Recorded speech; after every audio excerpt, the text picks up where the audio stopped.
What's up, everyone? It's Anna, also known as that Star Wars girl, and today I'm going to be talking about my favorite superhero, Batman.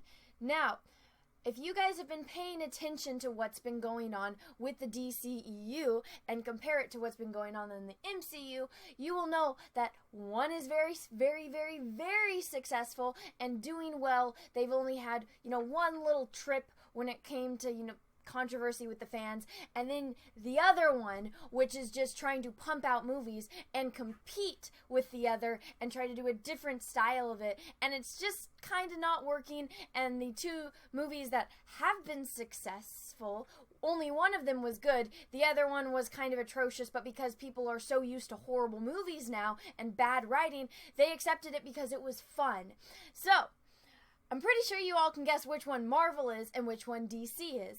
Now, I like the way that Kevin Feige has done Marvel, and I think he's been very good about making sure that every film is cohesive with one another, and that it's, even though it's different directors, that the style is there, the humor is there. You watch a Marvel movie and you know instantly it's a Marvel movie. Now, as for DC, it pains me because I have always been a DC fan.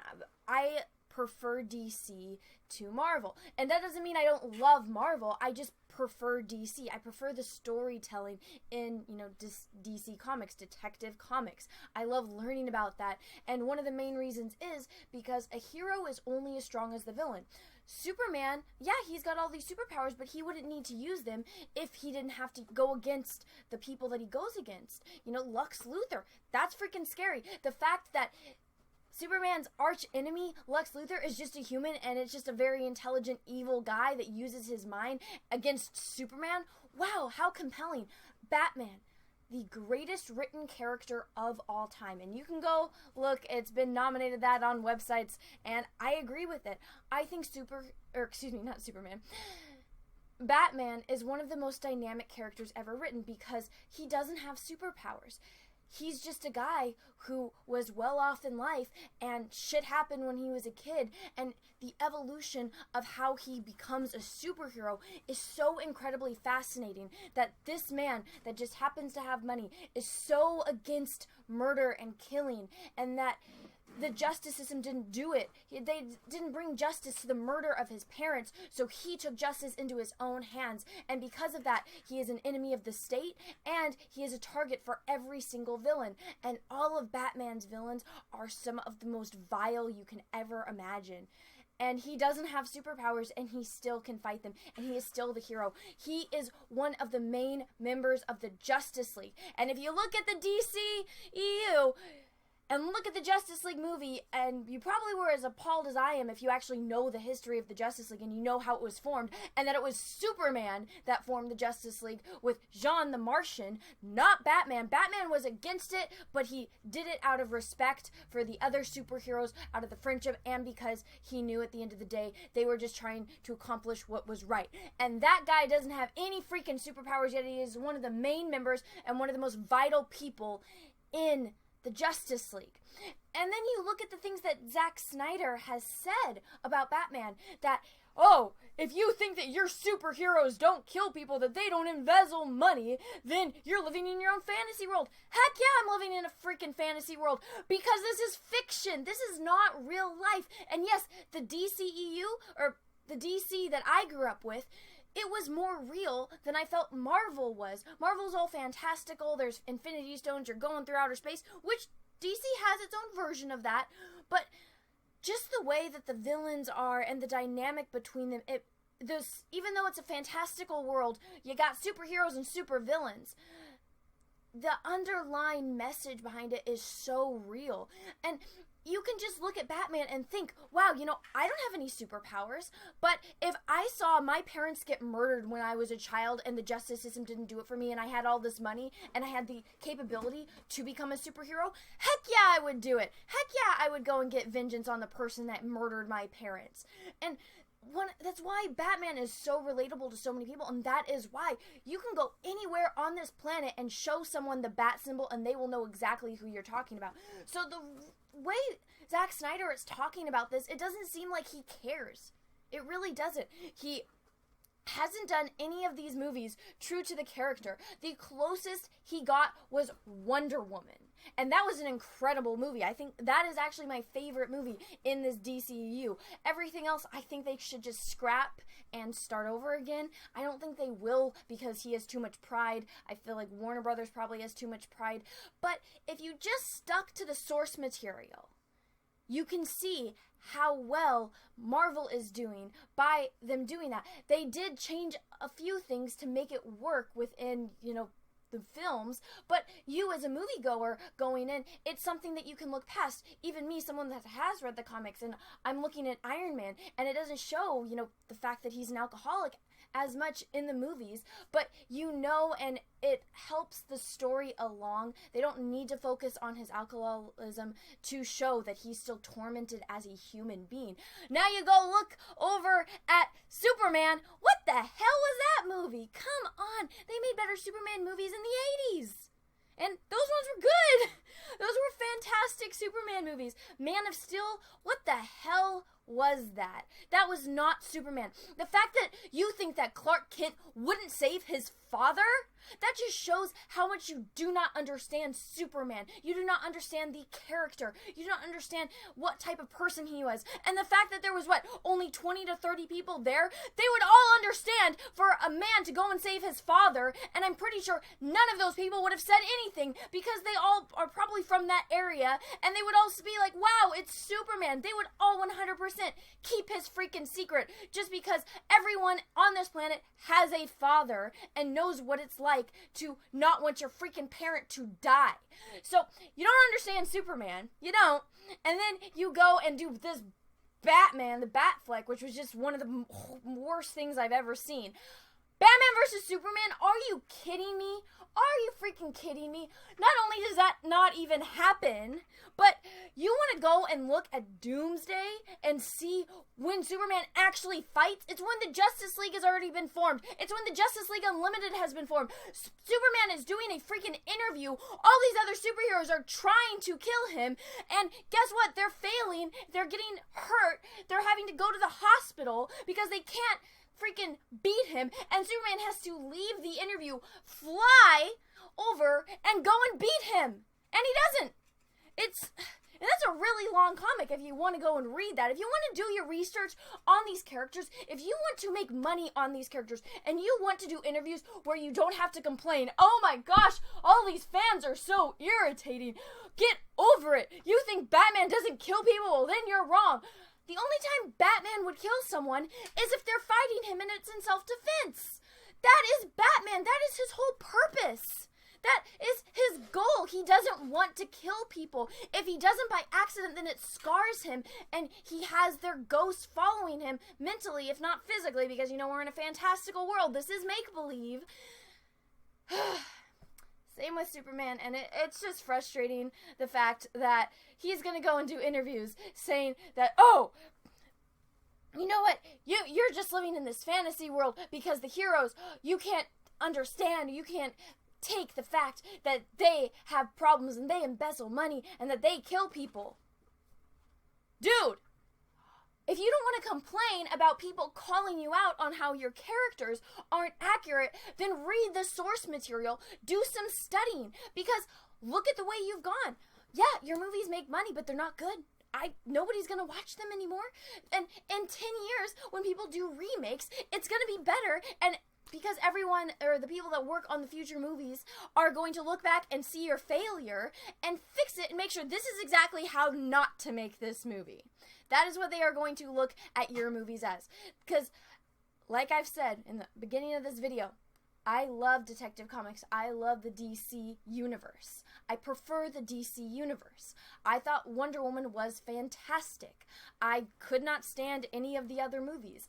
That was an insult to the actual characters. It wasn't insulting to me because I understand that these are just movies, but I'm offended for Superman. I'm offended for Batman. I'm offended for freaking Aquaman. You can watch the episode in the animated Justice League where you actually get to see Aquaman and how he loses his hand defending his wife and his child and how he joins the Justice League. That was more of a freaking character arc than that stupid Aquaman movie. But whatever, I'm just a fan and I'm wrong because I'm offended that you want to make Batman into a murderer when he's not. You can argue that this is closer to these newer comics. Well, guess what? I didn't grow up with those. I grew up with the OG Batman, the cool Batman. Heck, the animated Batman TV show is more accurate and more entertaining than any of these movies that they have put out. And it really shows the lack of storytelling, the lack of character understanding for the directors and for the writers. And I think that in a way, Zack Snyder's pride is hurt because he's trying to do this and it's just not being as successful as Marvel, because I feel like Kevin Feige understands these characters more and understands the universe and understands this process of storytelling and planning, whereas Zack Snyder, by the work that has been produced, obviously does not. And trying to compete with that, I mean, just because you're superheroes doesn't mean you have to compete with one another, but the main thing you need to understand when you're going to take on a project like this is that you need to do your research. You need to go and read these comics. You need to watch the shows that have been made on it. And you need to make it better, not worse. You need to look at characters like Batman, one of the most dynamic characters ever written, and go and study and understand him. If you're going to try to embody this character and write this character, you need to understand every single aspect of the character. It's one of those things where, as a human, you can be laying in bed at night and remember something that happened to you, 20 years ago, and it's just one of those things that you'll never forget. And it's one of those things that happens when people write the same character for years. You really understand these people because it's something that you've been doing. So you can go back, oh, that one thing that happened to me in one episode, maybe, or, one movie, and I'm still remembering it, or something that happened in a comic book that he still, might be pained by. There's so much material on Batman.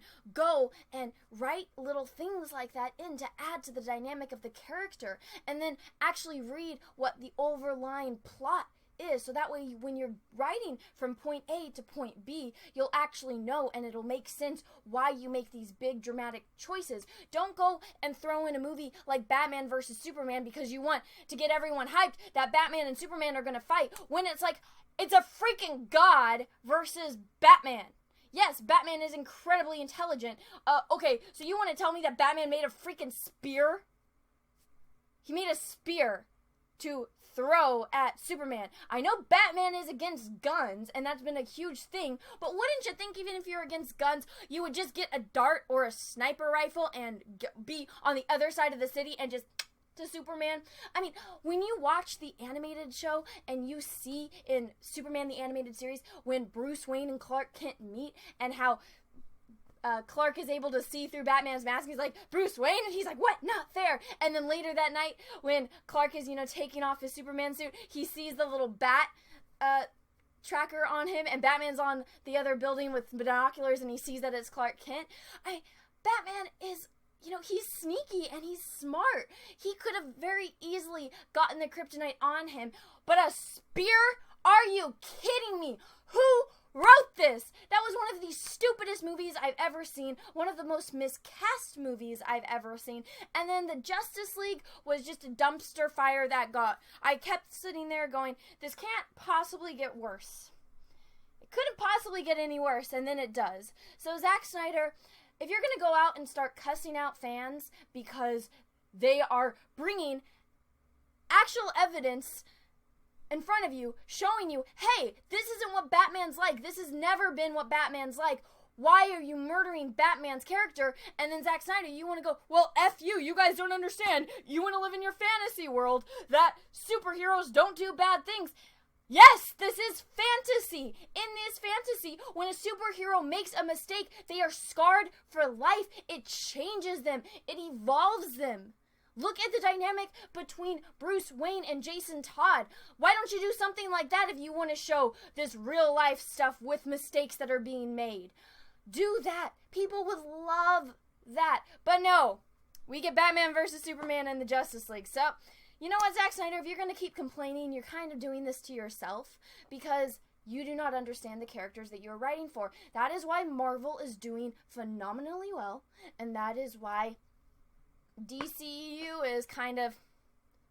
And it sucks because DC has so many amazing characters, and you could have made so many amazing movies, and you just kind of, you took this great opportunity, and I was like, let's see how bad we can make this, and you did. So, everyone, I hope you enjoyed this video. I will have a link to the article that I've been referencing with these quotes from him in the description below.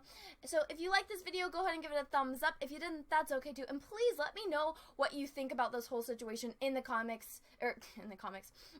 section below. Let me know, what you think about this whole Batman, I guess you would say, debate. I don't really think it's a debate because this version of Batman is not my Batman. But let me know what you guys think. And if you haven't already, please subscribe to my channel. Make sure you click that little bell. That way you get notifications when I do other videos and live streams. And people tend to like those because my puppy is in them. Has a fun time. So everyone, have a great rest of your day. And may the force be with you because we are really, really, really going to need it. Bye. Hey everyone, after being asked for months now, I finally got a P.O. box, so if you want to send me some mail, go ahead and send it to Anna, that Star Wars girl, or TSWG for short, at P.O. Box number 28171, Santa Ana, California, 927998171. Thank you, have a great day, guys.